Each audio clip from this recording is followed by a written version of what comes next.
শবে কদরের নামাজ ও দোয়া আছে কিনা? শবে কদরের অন্যতম আমল হলো রাতে দাঁড়িয়ে ইবাদত করা, নামাজ পড়া।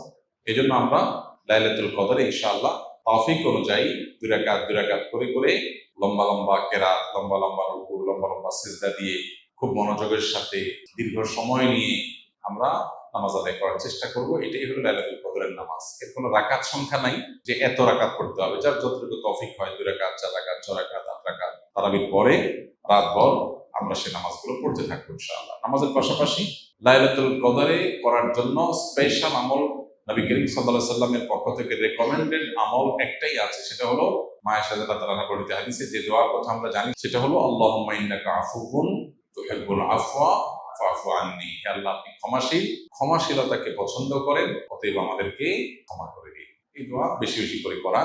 এর বাইরে আমরা জিকির, আজকার, তাসবিহ, কোরআন তেলাওয়াত, দোয়া, রোনাজারি এগুলোর মাধ্যমে পুরো রাত অতিবাহিত করার চেষ্টা করবো ইনশাআল্লাহ। নামাজের ক্ষেত্রে বিশেষ কোনো নামাজ নাই যে লাইলাতুল কদরের এরকম এত রাকাত নামাজ, প্রথম রাকাতে অমুক সূরা এতবার, তমুক সূরা এতবার, এরকম কোনো বিশেষ নিয়ম নাই। বরং অন্য যে কোনো নামাজের মতো যে কোনো সূরা দিয়ে আমরা নামাজগুলো পড়তে পারি। রমজানে কোনো ব্যক্তি হঠাৎ এমন অসুস্থ হয়ে গেল যে সাহরি খেয়ে রোজা রাখতে পারবে না, সেক্ষেত্রে ওই ব্যক্তির রোজার কাফারা কি হবে? কারণ যদি আসলে রোজা রাখার মতো সামর্থ্য না থাকে, তাহলে তার কাফারা হবে যে তিনি এই রোজার জন্য পরবর্তীতে রোজা রাখবেন। আল্লাহ বলেছেন, ফামান কানা মিনকুম মারিদান আও আলা সাফারিন ফাইদ্দাতুন মিন আইয়ামিন উখরা। যে ব্যক্তি অসুস্থ হবে অথবা সফরে থাকবে, সে অন্য সময় সে রোজা রেখে দিলে আদায় হয়ে যাবে, গুনাহ হবে না। কিন্তু অসুস্থতাটা এমন লেভেলের অসুস্থতা হইতে হবে যে এই অসুস্থ অবস্থায় তার রোজা রাখার কোনো সুযোগ নাই, রাখলে তার জীবনহানি বা অসহনীয় কষ্ট হবে। হালকা একটু জ্বর হলো, একটু সর্দি হলো, একটু পেট খারাপ হলো, আর এমনি রোজা ভেঙে ফেললাম, ঠুনকো অজুহাতে রোজা ভাঙা যাবে না। রমজানের তারাবির টাকা উল্লেখ করে মসজিদে টাকা তোলা হয়, এটা শরিয়া দৃষ্টিকোণ থেকে সঠিক কিনা? এটা আমরা এর আগে বারবার বলেছি।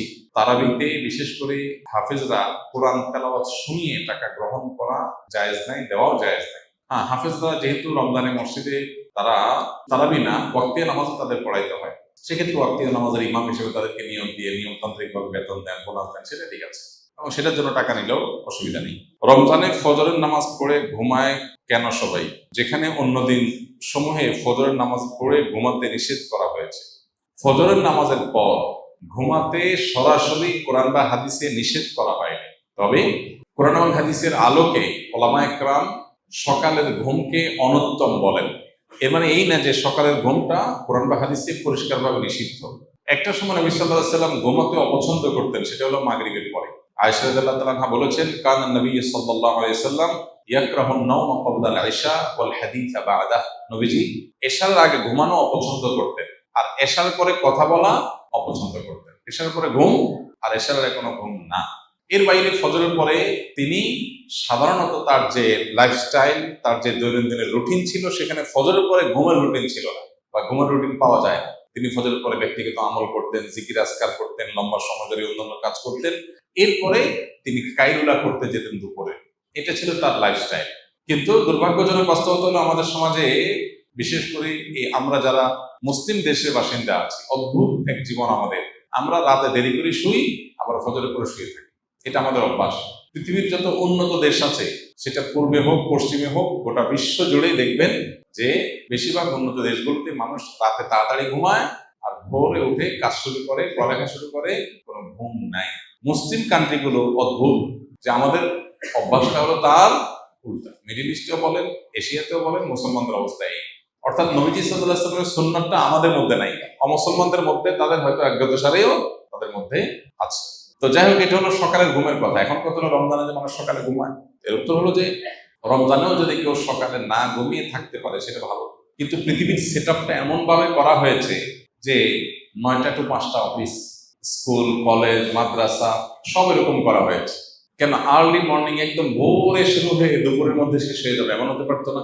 তাহলে মানুষ দুপুরে এসে একটু রেস্ট করতে পারতো, রাতে তাড়াতাড়ি ঘুমিয়ে যেত, সকাল উঠে কাজ শুরু করতো। এই যে আমাদের একটা সিস্টেম ডেভেলপ হয়েছে, যে সিস্টেমটার মধ্যে সুন্নাহ পালন করাটা কঠিন, এরকম পরিস্থিতিতে কারোর যদি অসুবিধা হয়, তিনি রমজানে তারাবি পড়ে শুতে শুতে 10:30 11টা বেজে গেছে, আবার এদিকে তার সকালে উঠে অফিসে যেতে হবে, সারাদিন একদম রেস্টের সুযোগ পাবেন না, তিনি যদি সকালে ঘুমান, গুনাহ হবে না। বুঝে আসছে কথা? তবে সকাল সন্ধ্যার যে দোয়াগুলো, সেগুলো অন্তত পড়ে তারপর শোয়া উচিত। আরো ভালো হয় যদি এশাকটা পড়ে তারপর শোয়া হয়, আরো ভালো হয় যদি চাষটা পড়ে তারপর শোয়া হয়। কিন্তু যদি কেউ এটা না পারেন, তাহলে এটা তার গুনাহের কারণ হবে না ইনশাআল্লাহ তাআলা, কারণ এটা পরিষ্কারভাবে কোনো গুনাহ বা নিষিদ্ধ কোনো বিষয় নয়। আসুন্নাহ ফাউন্ডেশন, উম্মার স্বার্থে সুন্নাহর সাথে।